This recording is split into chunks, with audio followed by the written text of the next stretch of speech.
Hello, and thank you for joining us today. Now, if you spend any time in the personal finance space or have seen anything that I've really put out content wise, you will have been exposed to the averages, the medians, some way to gauge where you are today against the masses and against the average person, whoever that is. Now, I think these numbers are really useful. They do help you get your bearings on this journey and see where you are and where you may should be. And I also believe that in a perfect world, the averages would make sense. Meaning to say, if you do make the average salary, you could afford the average house payment or maybe the average car payment and have those things that most of the average people would expect to be able to afford. We don't live in a perfect world, and I know that that's not always the case. But what if I told you that there was a way to have less than the average and come out on top against someone that may even be above average? This is where the concept of gross versus net comes in. If you don't know what gross and net are, put really simply, gross is the amount of revenue that comes in, and net is the amount of revenue that you have left over after expenses. You've probably been exposed to this on your paycheck when you were disappointed in how small it was when you thought you would be making more money. Because you see, if you make $65,000 a year in salary, your monthly gross should be around $5,400. But after you take out taxes, you're probably going to end up closer to 4,000, depending on your state and how that works for you. And then on top of that, if you have any additional things like insurance that come out, it leaves you with less than that gross, and your net is what's going to hit your bank account. Now, that's just the start in your gross versus net journey because your net paycheck starts your budget, and what is left over your net after all of your expenses for the month, hopefully you have a little bit more that you can put into your savings and you have more left over at the end of the month, your net remaining. Now, I'll back up just a little bit. When I was younger, I didn't have a ton of male role models in my life. So I went out on a little bit of a thought journey to define what a man is. And what I came back with that seemed to stay consistent was a man produces more than he consumes.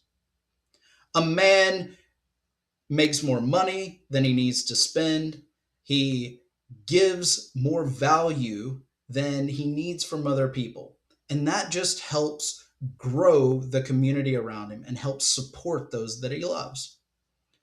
Well, as I got a little older, this wasn't a man thing, this was an adult thing. Adults should be able to produce more than they consume because what I consume is a today me problem. Me today. What I consume is all for me now. And if I burn through all of those resources and I'm not squirreling anything away for the future me is probably going to be in a pretty tough spot when future me can't keep up with how much I work, how much I earn, all of those things. I will look back and I will say, man, I wish I would have consumed a little bit less and conserved a little bit more. So, when we're talking about this gross versus net, just digging into that a little bit more, it does raise how do we increase this? And I think where a lot of people go right away is I need to increase my earnings. A lot of things out there are about increasing your earnings. You make more money, in theory, you should be able to save more. But you know how I said that you can be lower than the average and still be in a better place than someone above average? Simply what I mean by that is if you can bring in $60,000 a year and your lifestyle only needs 40,000 of that, you have a net of $20,000. You are in a much better place than somebody who makes $100,000 a year but spends 90 to 95 of that, much like the average person is doing. They're above average, spending the average rate of their earnings, and they will be in a much worse place because this well being with gross and net that we get to produce, you can attack it from two ends. Now, if you have a little bit of net, you can increase that net by making more money and keeping your expenses exactly the same. Absolutely, you can. You can also increase your net by keeping your earnings exactly the same and lowering your expenses. Lowering your expenses for me honestly goes a lot farther, especially when you're in a normal earnings situation. It goes a lot farther than just earning a few more dollars. It can go a lot farther than earning a notable amount. And it all comes down to the habits. Because that person that makes $60,000 a year, but lives that $40,000 a year lifestyle, that person has much more sustainability built into how they operate. The habits that they have are more sustainable long term. They could stand to take a pay cut and still be okay because they have the habits that support it. Where someone that's almost maxing out all the money that comes in every month, they don't have any room to go backwards. They can only go forwards. And that's going to mean that they are required to do what is necessary to continue to move forward. That might mean working harder. It might mean sacrificing more just to continue that lifestyle and the habits that they built up. This gets really important when you're looking at finally cashing in that savings account. Let's say you finally get to retirement and you have a lifestyle that requires $100,000 a year, then you're going to need more savings. And if you are that person in that example that's spending almost as much as they're bringing in and their savings rate is not very high, that's going to be difficult. Whereas that person who is spending only 2/3 of what they were bringing in, it's going to be a little bit of an easier adjustment for them because of the habits, because of the low cost lifestyle that they were used to living. Now, it's not fun.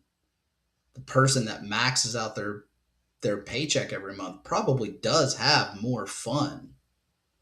But we're all going to be here for a while. So more fun today can cost you some fun in the future. And I would rather be moderately happy all the time than really happy now and miserable tomorrow.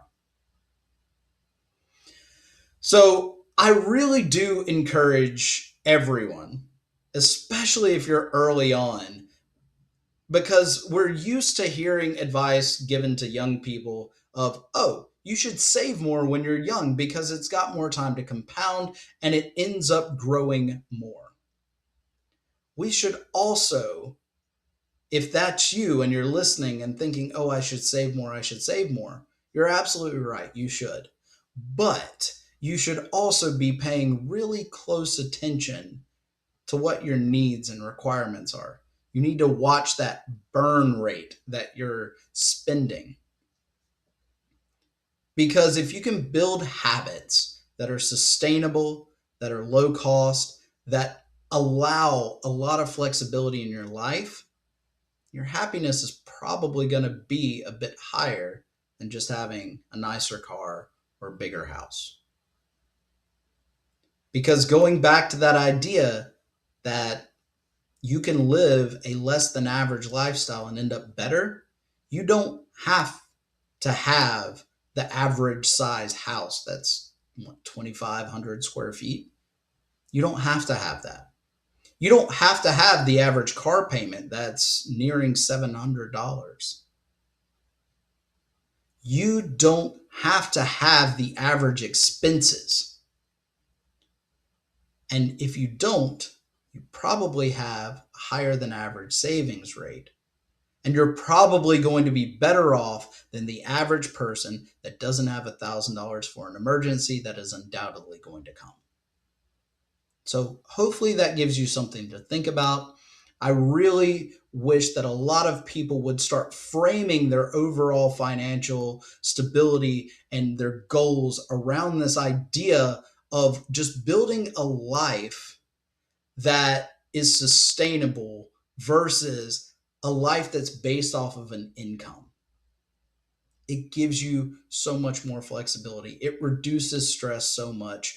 And it really is a journey to a longer term plan that you start early, and it compounds and it grows.